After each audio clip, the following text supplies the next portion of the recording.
কিরে কোথায় যাস? ওই ওদিকে কোথায় যাচ্ছিস? দুপুরের খাওয়া দাওয়া সেরে উঠে সবে একটু বসেছিলাম, চারিদিকটা অন্ধকার করে এলো। বুঝতেই পারছি এক্ষুনি বৃষ্টি আসবে, হয়তো ঝড়ও উঠবে। যখন টালির বাড়ি ছিল তখন থেকেই এই জিনিসটা দেখতে দেখতে বেশ অভিজ্ঞতা হয়ে গেছে। আকাশ দেখলে বুঝতে পারি ঝড় উঠবে কিনা, কতটা জোরে বৃষ্টি হবে। ওয়েদার বিষয় মানে কি যেন বলে, আবহাওয়া দপ্তরের মতো মেশিন হয়ে গিয়েছি। এসব নিয়েই কথা হচ্ছিল যে এক্ষুনি বৃষ্টি আসবে, ছুটে গিয়ে কাপড় তোলো, জানলা দরজা বন্ধ করো, ঝড় উঠতে পারে। বলতে বলতেই দেখুন, আর আমি কি করছিলাম, ক্যামেরাটা নিয়ে দাঁড়িয়েছিলাম। বৃষ্টি আসবে, আমি সেটা তুলব। আর বলতে বলতেই শুকনো উঠোনে ঝিরঝির করে বৃষ্টি পড়া শুরু হয়ে গেছে। গাছের পাতাগুলো নড়ছে, ঝড়ও উঠবে বেশ জোরে। সেই যখন টালির বাড়ি ছিল জানেন তো, তখন এরকম ঝড় ওঠার সময়গুলোতে আমরা খাটের নিচে গিয়ে বসতাম। খাটের নিচে মানে খাটের তলাতে ঢুকে, কারণ টালিগুলো ঝড়ের হাওয়ায় পটপট পটপট করে সব উড়ে চলে যেত।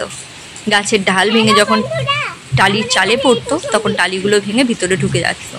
যাতে মাথায় না পড়ে তার জন্য মা আমাকে এবং আমাদের বাড়ির একটা পোষ্য ছিল মতি, দুজনকে খাটের নিচে বসিয়ে দিত, যাতে কাঠের খাটটা মাথার উপরে একটা ছাদের মতো প্রোটেক্ট করবে।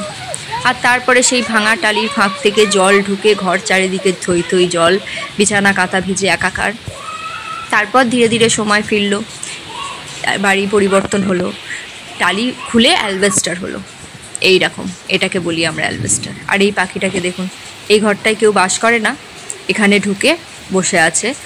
অনেক কজন আছে ভিতর দিকে, একেই শুধু বাইরে দিয়ে দেখা যাচ্ছে। আমার ক্যামেরাটা অত ভালো না, তাই অল্প অল্প বোঝা যাচ্ছে, তাও ভাবলাম তুলি। এ তো তাও বুঝেছে। আর কুকুরগুলো চারিদিকে ঘুরে বেড়াচ্ছে। ও একটা ঘরের এই সামনেটা খোলা আছে, কিন্তু ওরা ওখানে মোটে ঢুকে বসছে না। এই অ্যালবেস্টারের বাড়ি হওয়ার পর ভাবলাম যে যাক, এবার বোধহয় নিশ্চিন্ত। কিন্তু না, জোরে যখন ঝড় হতো, গাছের ডাল ভেঙে অ্যালবেস্টারের চালে পড়লে পুরোপুরি ফাঁকা না হয়ে গেলেও ফেটে যেত অ্যালবেস্টার, আর সেখান থেকে জল ঢুকে ঘরের চারিদিক জল থই থই। তারপরে ওই দেখলেন পিচ্চট, ওইভাবে পিচ্চট চাপাতে হতো। আর পরের গ্রীষ্মের প্রখর রোদে সেই পিচ্চটটা মরমরে হয়ে গিয়ে পরের বর্ষায় আবার সেই ফাটা জায়গা থেকে জল ঢুকতো। তখন কখনো ঘুমিয়ে আছি রাত্রিবেলা, মানে সারাদিন তো বৃষ্টির কোনো হওয়ার সম্ভাবনা ছিল না, কিন্তু রাত্রিবেলা ভোরবেলা বৃষ্টি শুরু হয়েছে। ঘুম চোখে হঠাৎ দেখছি গায়ে জল পড়ছে বিছানার উপর, দেখি কিনা সেই ফাটাটা দিয়ে। সেই রাতটা তো সেভাবেই কাটাতে হবে, পরের দিন সকালে আবার সেখানে পিচ্চট চাপাতে হবে। এইভাবে কেটেছে অনেকগুলো সময়। তারপর সেই ভয়ঙ্কর ঝড় আমফান। তখন আমার মেয়ে একদম সদ্যজাত, মাত্র কয়েকদিন বোধহয় বা কয়েক মাস, আমার ঠিক মনে নেই। এইগুলিকে বলা হয় পিচ্চট। এই অ্যালবেস্টার বাড়িটারও যেমন কিছু একটা ওই জায়গাটা ফাটা আছে বলে এখানেই পিচ্চটটা দেওয়া আছে। এইভাবেই বহুদিন কাটিয়েছি। এই ঘরগুলোও আমাদেরই। বর্তমানে পাশে একটা পাকা ছাদের বাড়ি করা হয়েছে, সেখানে থাকি। সেই দুঃখটা একটু কমেছে, ভয়টা একটু কমেছে। তা সেই আমফানে একটা পরিত্যক্ত দোকান ছাদ দেওয়া, সেইখানে গিয়ে আশ্রয় নিয়েছিলাম সেই আমার সদ্যজাত ছোট্ট মেয়েটাকে কোলে নিয়ে। সারা রাত সেখানে বসে থেকেছিলাম। সে এক অভিজ্ঞতা।